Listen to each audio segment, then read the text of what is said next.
Coba bayangkan situasi sederhana. Kamu buka media sosial pagi-pagi, niatnya cuma mau lihat meme atau update teman. Tapi, tiba-tiba timeline penuh dengan topik yang sama. Isu politik, opini panas, potongan berita, dan komentar orang yang saling berdebat seolah masa depan dunia diputuskan di kolom komentar. Lama-lama, kamu ikut merasa punya pendapat kuat tentang hal itu. Padahal, kemarin kamu bahkan belum pernah memikirkannya. Aneh ya? Kita sering merasa sedang memilih pendapat sendiri. Kita merasa bebas menentukan sikap, bebas percaya atau tidak percaya pada suatu isu. Tapi kalau dipikir lagi, dari mana sebenarnya semua informasi itu datang?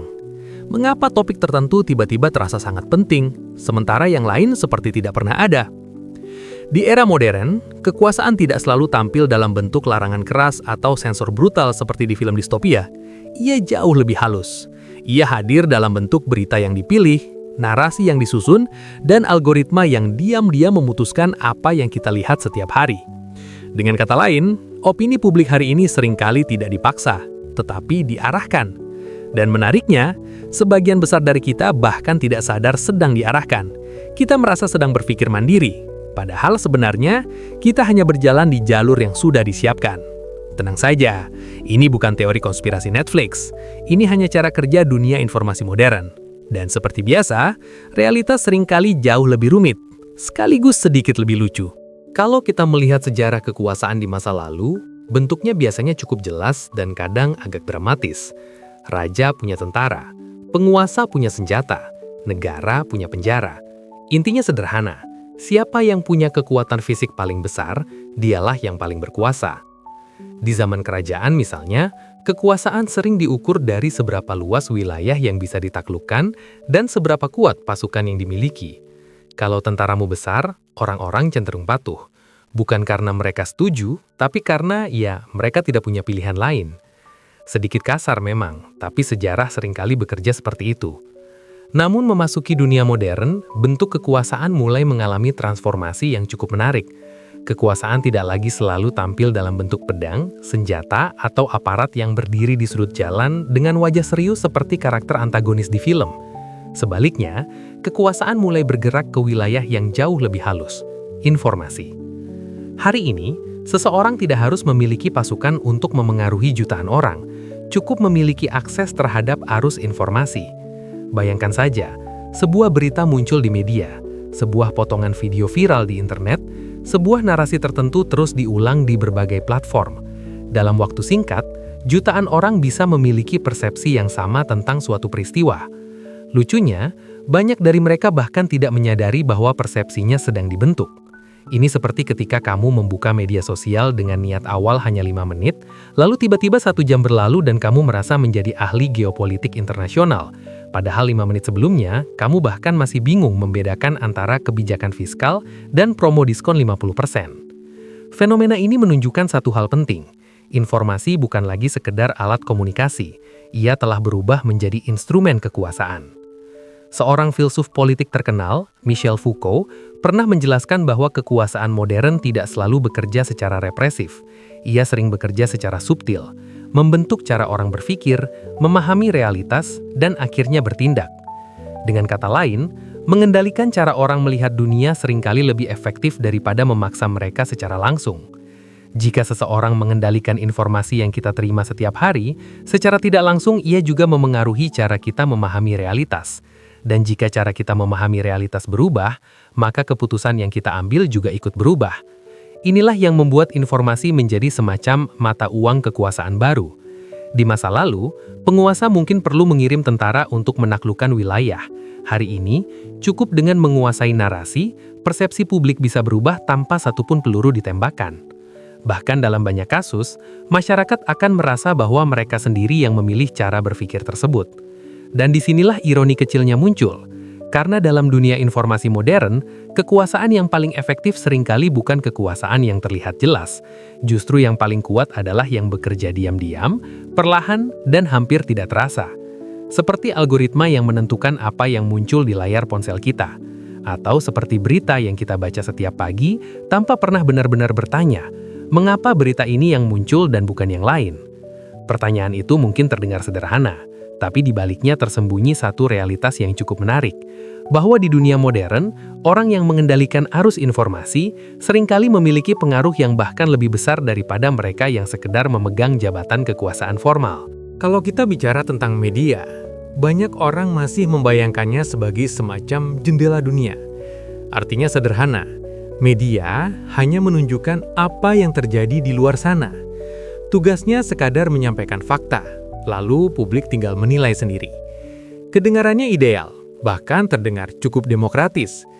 Tapi dalam prakteknya, realitas tidak sesederhana itu. Bayangkan dunia ini seperti sebuah lautan peristiwa yang sangat luas. Setiap hari ada jutaan kejadian, konflik politik, riset ilmiah baru, krisis ekonomi kecil di suatu wilayah, kebijakan pemerintah, hingga mungkin seekor panda yang tiba-tiba viral karena jatuh dari pohon. Semua itu adalah bagian dari realitas. Masalahnya, tidak mungkin semua hal itu diberitakan. Media harus memilih. Disinilah proses yang disebut framing mulai bekerja. Media tidak hanya memutuskan peristiwa apa yang layak diberitakan, tetapi juga bagaimana cara menceritakannya. Dan pilihan-pilihan kecil ini, yang sering terlihat sepele, sebenarnya punya pengaruh besar terhadap cara publik memahami dunia. Misalnya begini, sebuah demonstrasi terjadi di sebuah kota. Media A mungkin menyoroti jumlah massa yang besar dan menyebutnya sebagai gerakan rakyat. Media B mungkin lebih fokus pada kerusakan fasilitas umum dan menyebutnya sebagai kerusuhan. Peristiwanya sama, faktanya juga sama, tapi persepsi publik bisa sangat berbeda. Hal seperti ini menunjukkan bahwa media bukan hanya penyampai fakta, tetapi juga penyusun narasi realitas. Seorang pemikir komunikasi terkenal, Walter Lippmann, pernah menjelaskan bahwa manusia tidak hidup langsung dalam realitas objektif yang kompleks. Sebaliknya, kita hidup dalam gambar dunia di kepala kita. Dan gambar itu sebagian besar dibentuk oleh media. Dengan kata lain, media membantu kita membangun semacam peta mental tentang dunia. Masalahnya, seperti semua peta, peta itu selalu menyederhanakan kenyataan. Ada bagian yang diperbesar, ada juga yang diperkecil, dan ada juga yang tidak digambar sama sekali. Bayangkan kalau Google Maps tiba-tiba memutuskan untuk tidak menampilkan jalan tertentu. Secara teknis jalan itu masih ada, tapi bagi orang yang mengandalkan peta tersebut, jalan itu seolah tidak pernah eksis. Begitulah kira-kira cara kerja informasi dalam media. Apa yang diberitakan menjadi terlihat penting. Apa yang tidak diberitakan perlahan menghilang dari kesadaran publik. Lucunya lagi, sebagian besar dari kita jarang mempertanyakan hal ini. Kita membaca berita, mengangguk sedikit, lalu merasa sudah cukup memahami situasi dunia. Padahal seringkali yang kita pahami hanyalah potongan kecil realitas yang sudah diseleksi dan dibingkai sedemikian rupa. Ini bukan berarti semua media secara sengaja memanipulasi publik, seperti karakter villain dalam film konspirasi. Dunia nyata biasanya jauh lebih kompleks daripada itu. Sebagian besar proses framing terjadi karena berbagai faktor, keterbatasan ruang, kepentingan ekonomi, sudut pandang editorial, bahkan sekadar logika sederhana tentang apa yang lebih menarik perhatian audiens.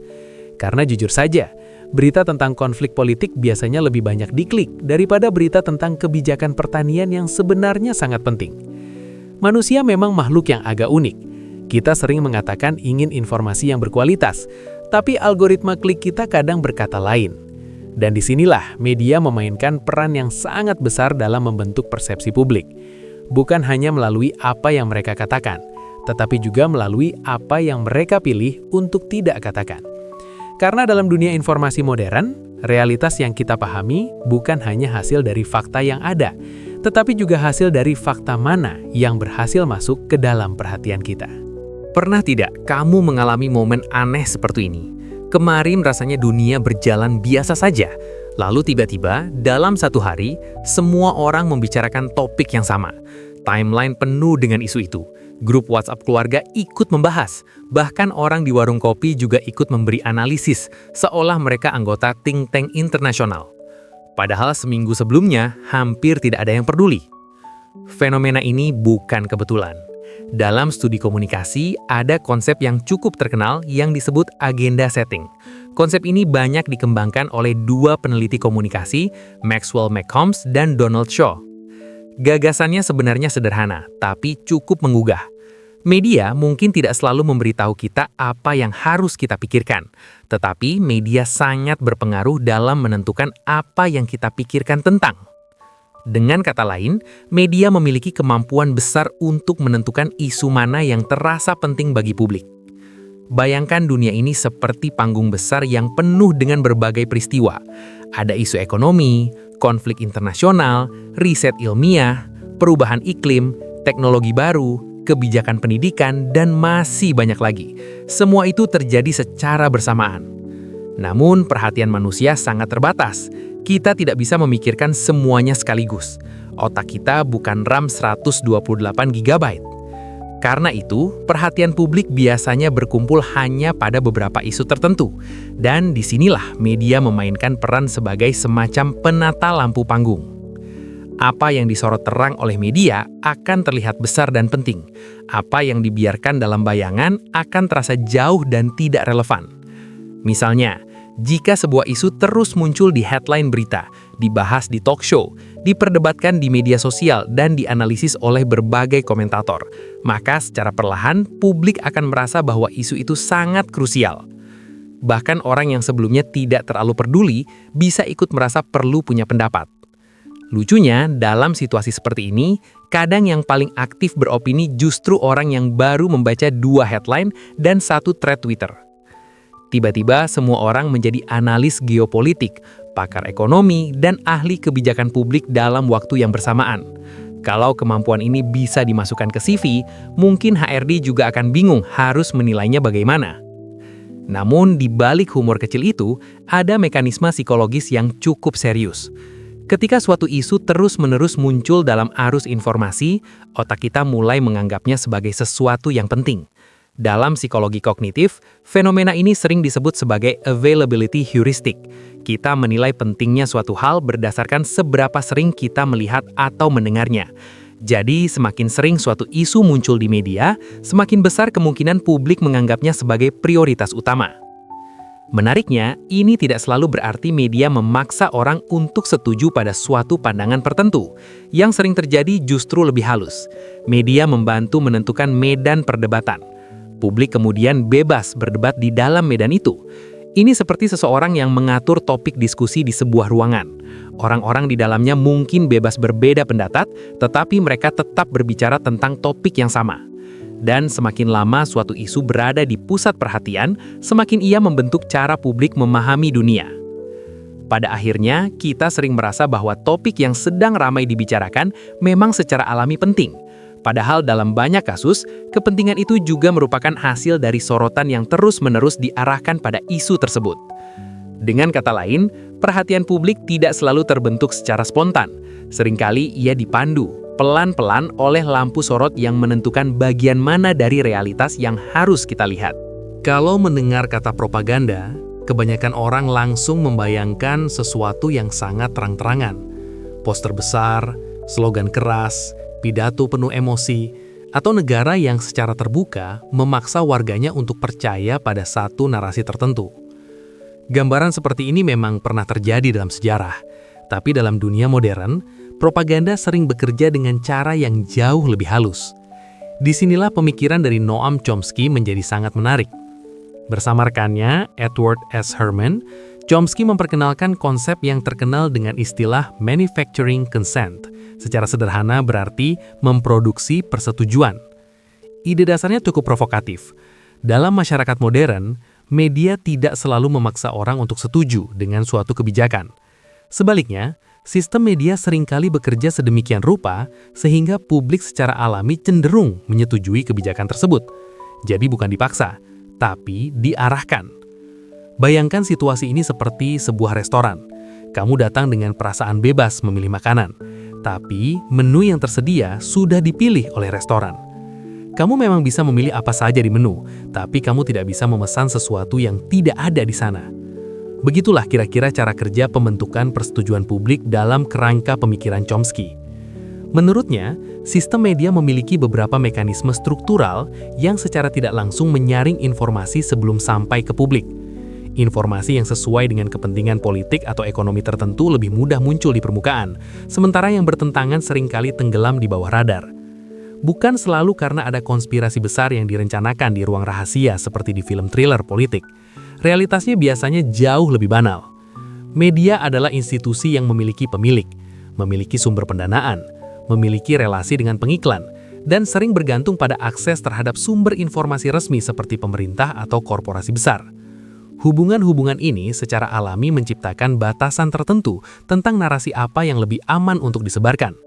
Akibatnya, tanpa harus ada perintah eksplisit, ekosistem media bisa secara perlahan menghasilkan lanskap informasi yang cenderung mendukung struktur kekuasaan yang sudah ada.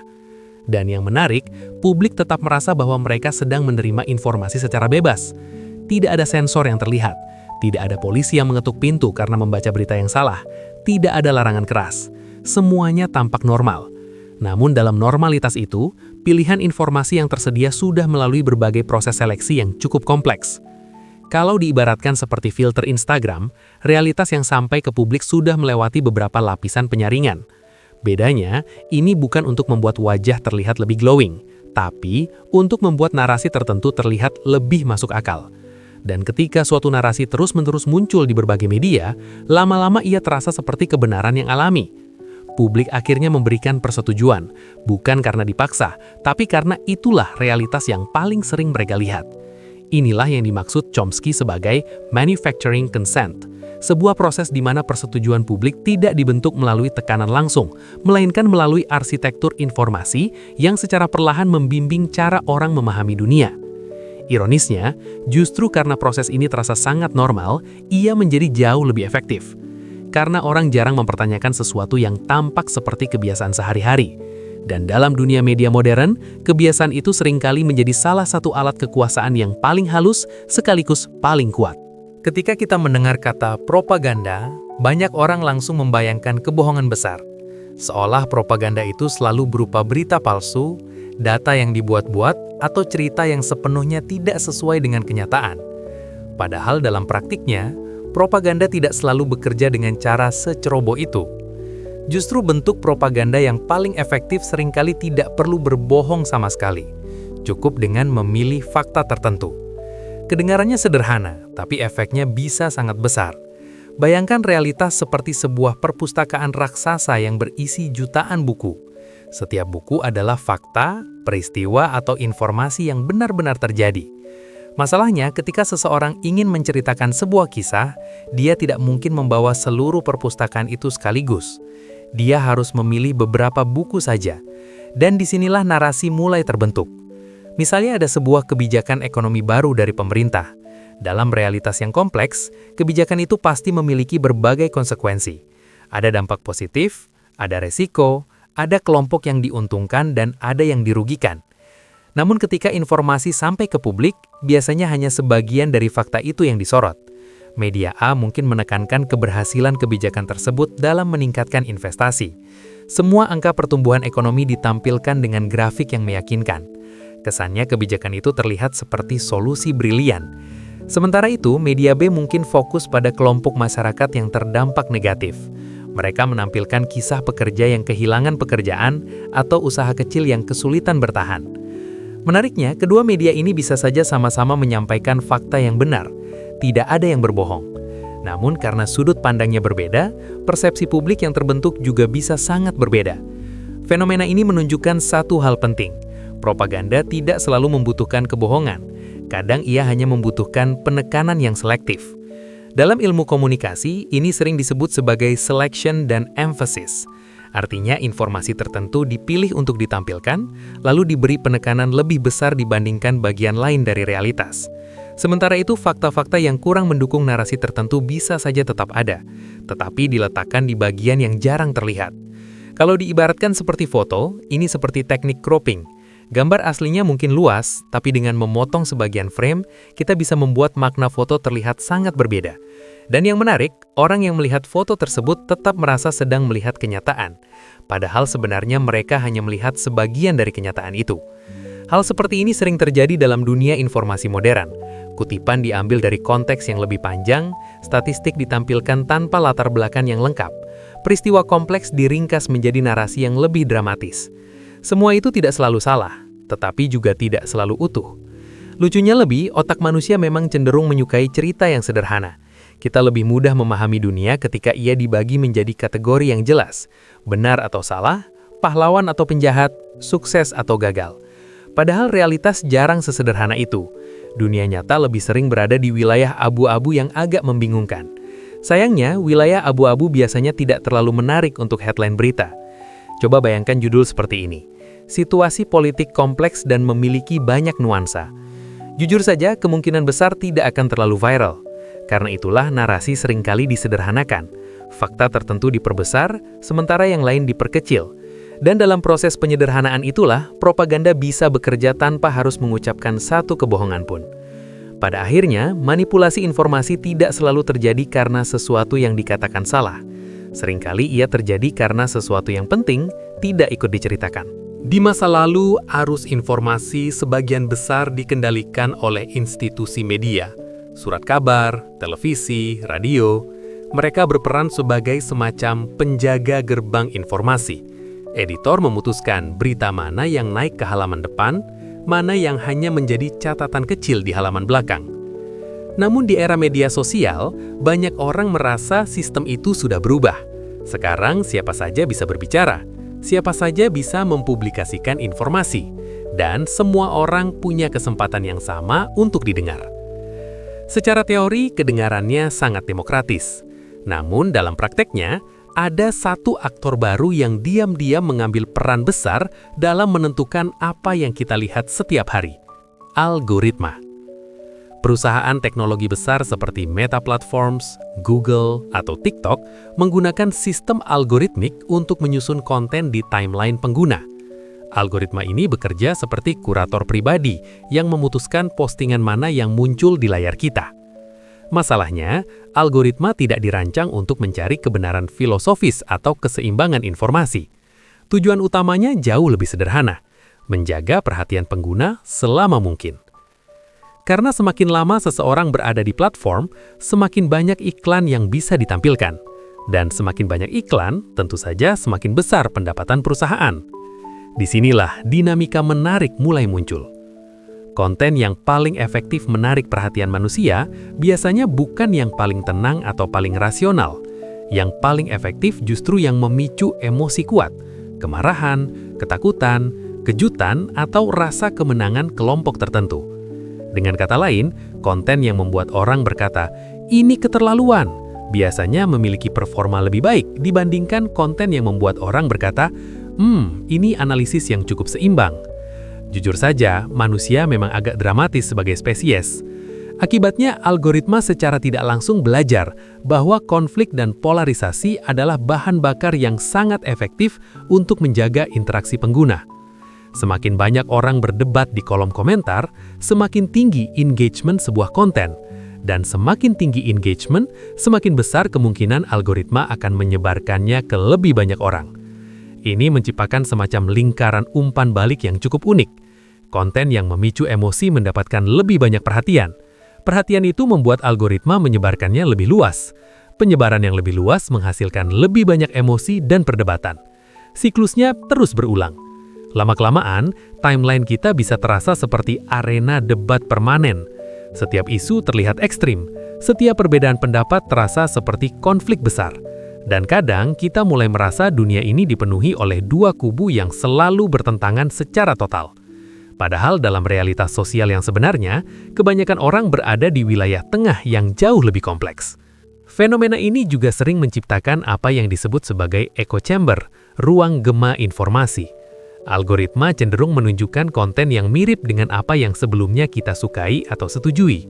Akibatnya kita semakin sering melihat pandangan yang sejalan dengan keyakinan kita sendiri. Bukan karena dunia benar-benar hanya berisi orang yang setuju dengan kita, tapi karena algoritma berpikir itu akan membuat kita lebih betah scrolling. Ironisnya, sistem ini membuat setiap kelompok merasa bahwa pandangan mereka adalah yang paling dominan dan paling masuk akal. Sementara kelompok lain terlihat semakin ekstrim dan sulit dipahami. Dan disinilah algoritma secara tidak langsung ikut membentuk lanskap opini publik modern. Bukan melalui sensor yang keras, bukan melalui propaganda yang terang-terangan, tetapi melalui kurasi informasi yang sangat personal yang perlahan-lahan membentuk cara kita melihat dunia, satu scroll demi satu scroll. Salah satu hal yang paling sering kita banggakan dalam masyarakat modern adalah kebebasan berpendapat. Kita bisa mengatakan apa saja, mengkritik siapa saja, dan memilih pandangan politik sesuai dengan keyakinan pribadi. Tidak ada yang melarang kita untuk berpikir.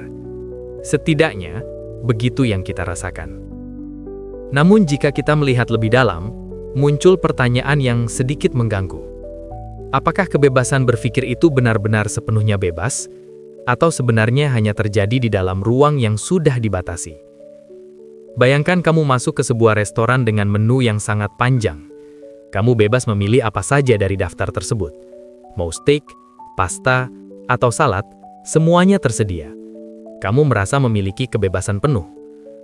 Tapi ada satu hal kecil yang sering kita lupakan. Menu itu tidak dibuat oleh kita. Menu itu dibuat oleh restoran.